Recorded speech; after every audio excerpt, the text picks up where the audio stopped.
রান্নাটা আমি শুরু করে দিয়েছি বন্ধুরা। দেখো, আজ আমার এটাই খাওয়া হবে। তোমরা দেখো আমি কি খাই।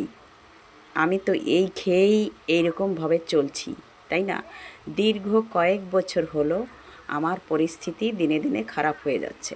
আমার বয়সটা কম ছিল, তখন আমি প্রচুর রোজগার করেছি, খেটেছি, এদিক ওদিক সেদিক, খাটনিতে ভয় পাইনি। এখন ক্লান্ত হয়ে গেছি, কাজ করে করে ক্লান্ত হয়ে গেছি। শরীরে অনেক রকমের সমস্যা মানুষের হয়ে থাকে, রোগ ব্যাধি ছাড়া জীবনে মানুষ নেই। তবে বর্তমানে তোমাদের আশীর্বাদে আমি ভালো আছি, কিন্তু আমার অনেক ঝড়ঝাপটা জীবনে গেছে, অনেক পয়সাপাতিও খরচা হয়েছে। আমি তবুও তার মধ্যে দিয়ে ভালো আছি, ভালো থাকছি, থাকার চেষ্টা করছি তোমাদের সহযোগিতায়। তা তোমরা যদি সহযোগিতা করো আমি আরও একটু ভালো থাকতে পারবো। আজকের আমার খাবার হচ্ছে এটা। তোমাদের খাবারটা আগে বুঝিয়ে দিই, তারপরে আবার ভিডিওতে আসব। আমি বাঁধাকপি দিয়ে একটা তরকারি করব আজকে, এই রকম মাখো মাখো করেই করব। দেখো, এর মধ্যে দিয়েছি তেজপাতা, জিরে, পাঁচফোড়ন, আর কিচ্ছু দিইনি। তেজপাতা, জিরে, পাঁচফোড়ন, আর এই যে একটু টমেটো দিয়েছি। এটা দিয়ে এইরকম হালকা রান্না। বাঁধাকপি আমার ভীষণ পছন্দের সবজি। হ্যাঁ, বাঁধাকপিটা আমি 12 মাস পছন্দ করি খেতে। তো এটাকে আমি একটু সেদ্ধ করতে দিই, ঢাকা দিয়ে আস্তে আস্তে নিবু নিবু আগুন দিয়ে সেদ্ধ করি। আর এই দেখো, এদিকে ভাত বসিয়ে দিয়েছি। আমি ডিমটাকে ভালো করে গরম জল দিয়ে ধুয়ে দিয়েছি। একটা হাফ বয়েল ডিম সেদ্ধ খাবো আমি। যেহেতু মাছটা আনা হয় না, সেই জন্য মাছ সবসময় হয় না একার জন্য। তো এটাতে ভাত বসিয়ে দিয়েছি, ভাতটাকে অফ করে রাখি আমি। খুব সুন্দর নরম ভাত হয়, গ্যাসটাও বাঁচে। তো আমি একটু পরে ভাতটাকে নামিয়ে দেব। তো দেখো, তোমরা দেখতে থাকো, ভিডিও দেখো। যার যেমন পয়সা তাকে তেমন সবসময় পরিস্থিতি অনুসারে চলতে হবে মানুষকে, তাই না?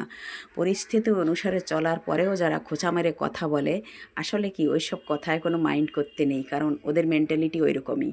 সেই সব মাইন্ডের কথা শুনে কোনো মন খারাপ করে লাভ নেই। তারা সবসময় চায় মন খারাপ করতে, তারা হাসি খুশি সহ্য করতে পারে না, ভালোভাবে চলা সহ্য করতে পারে না।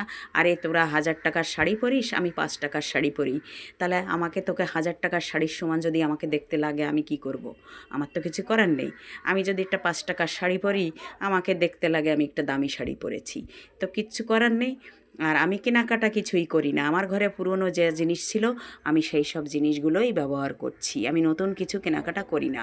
যেটা অর্ডিনারি পরতে হয়, যেমন নাইটি, সেগুলো আমি একটু কেনাকাটা করি মাঝে সাঝে। সেটাও বলা যায় না 2-3 বছর পরে একটা নাইটি কিনি। এইরকম হচ্ছে আমার কেনাকাটা। এইভাবে আমি সংসার চালিয়ে নিয়েছি। যারা বড় বড় কথা বলে তারা ঈশ্বর, কপাল ঘোরাতে দেরি লাগে না। যারা আমাকে ঠোকর মেরে বড় বড় অবহেলা করে কথা বলছো, কখনো 1 সেকেন্ড লাগে না নিয়তি তোমাকে সেই জায়গাটায় ফেলে দিতে, তাই না? নিয়তি হচ্ছে কি, যাকে তুমি বুঝবে না, যাকে তুমি কষ্ট দুঃখ দেবে, চট করে তোমাকে সেই জায়গাটায় ফেলে দিয়ে বুঝিয়ে দেয় যে দেখ কেমন লাগে। তাই সেই জায়গাটা তোমরা এসো না। আমি চাই না যে সবাই কষ্ট পাও, সবাই ভালো থাকো, সুখে থাকো। সবার সুখ দেখলে আমি আনন্দ পাই, ভালো লাগে আমার। আমি খুশি হই সবাই যেন সুস্থ থাকে, ভালো থাকে। এটাই আমার কর্তব্য। আমি আবার তোমাদের সঙ্গে আবার আবার ভিডিও আমি সম্পূর্ণ দেখাবো, আমার রান্নাটা সব দেখাবো তোমাদেরকে, দেখতে থাকো। হয়ে গেল বন্ধু আমার বাঁধাকপি, এই দেখো, দেখেছো? খুব সুন্দর লাগে। বাঁধাকপি হলে আমার খাওয়া হয়ে যায়। আমার ভীষণ পছন্দের সবজি এটা। বাঁধাকপি রুটি দিয়েও ভালো লাগে, সব কিছু দিয়ে ভালো লাগে বাঁধাকপির তরকারি। ভাতও হয়ে গেছে, আমি ভাতটাকে ফ্যান ঝরাতে দেবো। আর আমি বাঁধাকপিটা এবার নামিয়ে দেব। আর এই দেখো, ডিম সেদ্ধ হয়ে গেছে। এই ডিম সেদ্ধটা, এই যে, আমি কিছু তো একটা খেতে হবে। মাছ, ডিম, মাংস একদম ত্যাগ করে দিলে পরে বিপদে পড়ে যেতে হবে। কারণ কি, বুড়ো বয়সে কে কী খেতে দেবে না দেবে তখন বাছাবাছি করলেও আর এক সমস্যা আছে। তাই কিছুটা অভ্যেস রাখতে হবে, ঠিক আছে? একদম ছেড়ে দিলে তখন গন্ধটাও শুকতে ইচ্ছে করবে না। সেই জন্য একদম ছেড়ে দেওয়া যাবে না। অনেকে আছো যাদের কিছুটা সময় পেরিয়ে গেছে, তাদের কিন্তু মাছ মাংসর প্রতি বীতশ্রদ্ধা এসে যাচ্ছে, কিন্তু সেটা ঠিক নয়। তোমরা অভ্যেস রাখার চেষ্টা করবে। আমি ভাতটাকে নামিয়ে দিই, তারপরে আবার দেখা হবে তোমাদের সঙ্গে। আবার দেখতে থাকো তোমরা। আমি এবার রান্না করে খেতে একটু বসে গেছি, একটু খেয়ে নিই আমি, তারপরে তোমাদের সঙ্গে আবার গল্প করব, জীবনে গল্প করব আর খাবো তোমাদের সঙ্গে, ঠিক আছে? এই দেখো, আমার ভাত হয়ে গেছে। গরম গরম ভাতে একটু আলু সেদ্ধ দিয়েছি, একটুখানি ঘি নিয়েছি। ঘিটা ঘরে পড়েই আছে অনেক দিন ধরে। এই দেখো, এই দেখো ছোট্ট একটা ঘি কিনেছিলাম, সেটা ঘরে অনেক দিন ধরে পড়ে আছে, আমার খেয়ালই থাকে না ঘিটা খেতে। আসলে আমি একটু মেনটেন করি তো, তাই জন্য অত খেয়াল থাকে না। তবে এখন ঠান্ডা পড়ে গেছে, একটু একটু খাওয়া যাবে। ওই যে দেখো সামান্য একটু ঘি নিয়েছি, একটা লঙ্কা নিয়েছি, এটা দিয়ে আমি একটু ভাত খাই আগে। এটা দিয়ে ভাতটা খেয়ে নিই, তারপরে ডিমটা পরে খাবো। ঘিয়ের সঙ্গে ডিম খেতে নেই, ঘিয়ের সঙ্গে ডিম খেতে নেই, ডিমটা পরে খেয়ে নেব। ডিমটা আগে অথবা পরে, ঘি আর ডিম একসাথে মেখে কখনো খেতে নাই। আমরা অনেক কিছু না জেনে করে ফেলি বলেই আমরা অনেক কারণে ভুগে থাকি। আমাদের শরীরের রোগ ব্যাধি হয় কেন? আমরা অনেক কিছু বুঝি না তাই। আমরা অনেক কিছু বুঝে পারলে আমাদের শরীরে কখনো রোগ হতো না। দেখো পশুরা কিন্তু এই যেমন গরু ছাগল আরও অনেক কিছু, তারা কিন্তু অনেকটা ভালোই থাকে, তাই না?